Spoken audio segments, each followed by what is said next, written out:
Hello everyone, welcome to Melvano app. So आज हम बात करने वाले हैं एक बहुत ही इंपॉर्टेंट लॉ की, which is very much similar to the one that we have studied in electrostatics, Gauss law. तो वो जो गॉस लॉ वाला जो काम था वही यहाँ पे एम्पियर्स लॉ वाला काम करता है हमारा मैग्नेटिज्म या मैग्नेटिक इफेक्ट्स ऑफ करंट के अंदर। वहां पे भी हमने कुछ integral is equal to something पढ़ा था, यहाँ पर वही पढ़ने वाला। तो शुरुआत करते हैं आज किससे? एम्पियर्स सर्किटल लॉ से।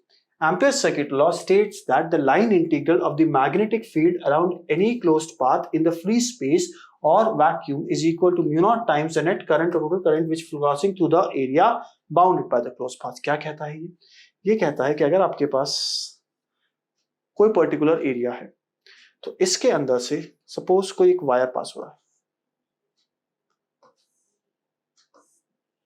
और इस वायर की वैल्यू है I1 करंट कैरी कर रहा है और यह वायर I2 कैरी कर रहा है। ठीक है, तो यहां पे अगर मैं इस डायरेक्शन में बोल दूं तो इस एरिया के अंदर हम कहेंगे integration of B dot dl is equal to mu naught times the current enclosed in this या करंट पासिंग थ्रू दिस। जब मैं बोलता हूं करंट पासिंग थ्रू दिस, इसका मतलब इस वाले केस में क्या वैल्यू हो जाएगी? I1 plus of I2, I1 plus of I2। तो यहां पे I एनक्लोज्ड की वैल्यू कितनी हो जाएगी भाई?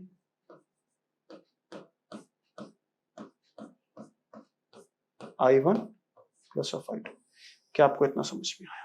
तो यहाँ पे I enclosed की वैल्यू हो जाएगी I1 plus I2 and integration of B dot dl is equal to mu naught I enclosed, और इसी को हम लोग क्या कहते हैं? Amperes circuital law. I hope इतना समझ में आया है। इतना समझ में आया है तो चलिए आगे बढ़ते हैं और देखते हैं मैथमेटिकली। यहां पर भी देखिए यही पर लिखा है। अच्छा, हमने क्या किया था? म्यू नॉट इंटू आई एनक्लोज्ड। यहाँ पे अगर मल्टीपल करंट्स होंगे, एक से ज्यादा करंट्स होंगे, तो इसको किससे लिखा जाएगा? समेशन ऑफ करंट्स की फॉर्म में लिखा जाएगा। ठीक है, तो this law is independent of size and shape of the close path. तो जो हमने जो साइज और शेप लेंगे इस पर्टिकुलर क्लोज पाथ का, इससे कोई फर्क नहीं पड़ता। फर्क किससे पड़ता है? फर्क पड़ता है अंदर जो करंट है उससे। Any outside current, any current outside the closed path is not included in writing the right hand side of the law। तो जब हम राइट हैंड साइड की बात करते हैं तो यहाँ पे जितने भी करंट्स अंदर की तरफ है सिर्फ उन्हीं को लिखा जाएगा, बाहर वाले को नहीं लिखा जाएगा। यानी कि अगर मैं यहाँ पे आपके लिए I या समेशन ऑफ I लिखने की कोशिश करूं तो जिस डायरेक्शन में हमने इस एम्पिरिकल लूप को माना है उसी डायरेक्शन के अंदर अगर हम फिंगर्स को घुमा देते हैं तो ऊपर आता है, यानी अंगूठे वाले डायरेक्शन को हमेशा पॉजिटिव मानेंगे इसके अंदर फिंगर्स घुमाने के बाद, और ऑपोजिट डायरेक्शन को नेगेटिव मानेंगे। तो जब मैं समेशन ऑफ I लिख रहा हूं तो यहाँ पे जो करंट्स हैं वो I1 बाहर आ रहा है यानी पॉजिटिव, I2 अंदर जा रहा है यानी नेगेटिव, I3 बाहर आ रहा है यानी पॉजिटिव। यानी क्या मैं इसको लिखूंगा? I1 minus of I2 plus of I3। क्या आपको इतना क्लियर? क्या यहां तक 100% क्लैरिटी है? यानी I1 और I3 तो पॉजिटिव हो गया और I2 नेगेटिव हो गया। क्या आपने एक बात को ध्यान दिया कि यहाँ पे जितने भी बाकी current such as I4, I5 या फिर कोई भी और करंट है उसका कोई रोल ही नहीं, उसका कोई कंट्रीब्यूशन ही नहीं आ रहा राइट हैंड साइड के अंदर। ये ध्यान रखिएगा, राइट हैंड साइड के अंदर। लेकिन अगर मैं बात करता हूं बी वेक्टर की, जो कि LHS में लिखा है, तो यह बी वेक्टर जो होगा इसके अंदर सारे करंट्स कंट्रीब्यूट करेंगे, चाहे वह अंदर हो चाहे वह बाहर हो। So this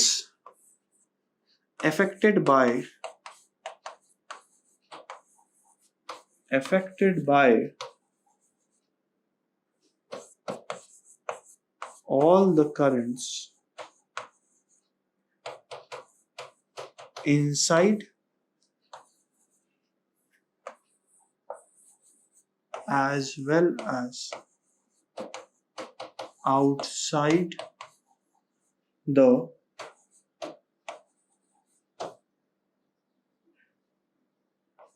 empirical loop। देख लीजिए भाई, क्या आपको यहां तक एकदम क्लियर है? ठीक है, तो चाहे वह अंदर हो चाहे वह बाहर हो, सारे के सारे करंट्स कंट्रीब्यूशन करेंगे मैग्नेटिक फील्ड के कैलकुलेशन में। बट जब हम राइट हैंड साइड पे समेशन ऑफ करंट कर रहे हैं तो उसमें सिर्फ और सिर्फ अंदर वाले करंट्स ही कंट्रीब्यूट करेंगे। आगे बढ़ते हैं, नोट कर क्या है? This law is suitable for infinitely long symmetrical current distribution. ऐसा क्यों है? ऐसा क्यों है भाई? ऐसा इसलिए है क्योंकि यहां पे अगर एक फाइनाइट वायर होगा तो उसके कारण जो मैग्नेटिक फील्ड्स होंगी वो डिफर करेंगी, वो बदल जाएगी, सिमेट्रिकल नहीं होगी। और अगर सिमेट्रिकल नहीं होगी तो हमारा ये जो लॉ है वो वैलिड नहीं होगा, वो इनवैलिड हो जाएगा, मतलब वह उस पर्टिकुलर केस पे नहीं लग पाएगा।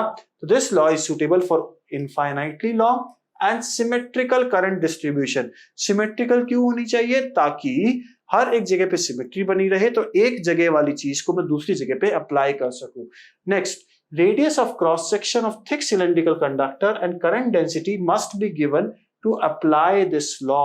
यानी अगर आपको radius of cross section of thick cylindrical conductor and current density must be given to apply this law, यहाँ पे नॉर्मल सी बात है, आपको निकालना पड़ता है मैग्नेटिक फील्ड। मैग्नेटिक फील्ड निकालने के लिए ऑटोमेटिकली आपको बहुत सारी वेरिएबल्स, बहुत सारी वैल्यूज चाहिए होंगी।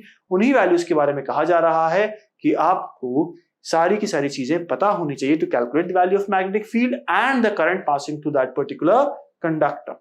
आगे बढ़ते हैं और बात करते हैं मैग्नेटोमोटिव फोर्स के बारे में। अब यह क्या चीज है? जैसा कि हमें एम्पियर्स सर्किटल लॉ के हिसाब से इस एक्सप्रेशन के बारे में पता है, उसी तरीके से क्या हम already strength of magnetic field देख चुके हैं, और जो स्ट्रेंथ ऑफ मैग्नेटिक फील्ड है वो H से रिप्रेजेंट करी जाती है and that is equal to B mu naught. और अगर इसको वेक्टरिकली लिखा जाए तो कुछ ऐसे लिखा जाता है, देख लीजिए। अगर ये इस तरीके से रिप्रेजेंट करा जाएगा तो इस B को हम लोग रख देंगे यहाँ पे, और जैसे ही हम B को यहाँ पे रखते हैं क्या होता है? B को यहाँ पे रखने पे हमारे पास वैल्यू पुटअप करिए भाई, वैल्यू पुटअप करिए। तो क्या B को जब हम यहाँ पे रखेंगे तो देखिए B की वैल्यू यहाँ पे रख दी हम लोगों ने।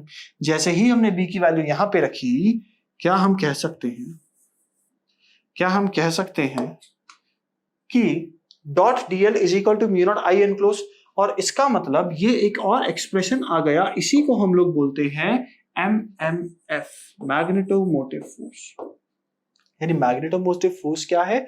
जहां पर आपका पहले मैग्नेटिक फील्ड हुआ करता था, वहां पे आपका अब क्या आ गया? स्ट्रेंथ ऑफ मैग्नेटिक फील्ड, और RHS से म्यू नॉट गायब हो गया। तो ये क्या है? Magnetomotive force.